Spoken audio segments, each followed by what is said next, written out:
Yes, hello guys. Ngayon po ay magmamarinate tayo ng bangus. Yan, milkfish. So kanina bumili tayo sa palengke ng bangus. Isang malaking buo, more than 1 kilo. So ngayon, imamarinate natin siya overnight para manuot yung lasa ng ating daing na bangus. So bali, pinadibonan natin dun sa palengke. So ito na siya guys. Yan. Ito na. Na-debone na siya.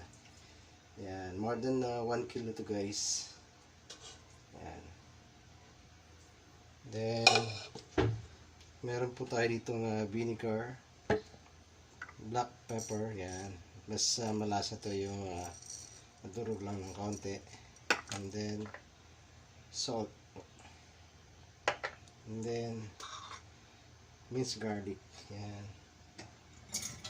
So, lalagay lang natin guys yung suka sa mixing bowl. Yan.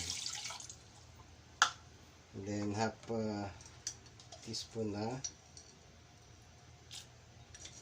black pepper. Yan. And then, salt guys. Yan. And then, i-add na natin to guys na garlic.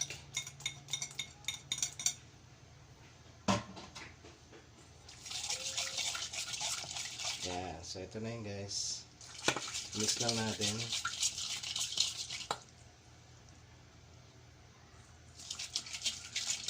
Mix lang natin to guys. And then, so, syempre, mag-ready tayo ng lagayan para dito natin i-marinate overnight. So, ilagay lang natin isa-isa guys. So, na-mix na natin na maayos to guys. Oh. Ito na yung texture niya guys. Yan. Ito na yan. So, ang gagawin natin is, lagay natin yung bangus. Yan. Saka natin i-arrange dito guys sa lagayan.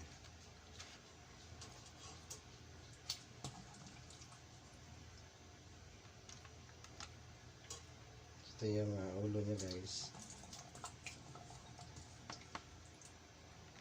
I think kasya naman siya sa lagayan. Yan, so guys, yung natira nating vinegar guys, so ilalagay natin dito. Yan. Yan, para sulit yung lasa ng suka. So ito na guys, yung ating marinated milkfish o daing na bangus. So bukas ready to cook na to guys for breakfast. So kalawete tayo ngayon kasi yung isang natin kamay may tama gawa ng yung na-aksidente tayo sa motor. Kaya ito ang gamit lang natin kaliwa. Ito may ano pa tama. So yun guys, ready na po yung ating marinated milkfish. Thank you for watching guys. Maraming salamat.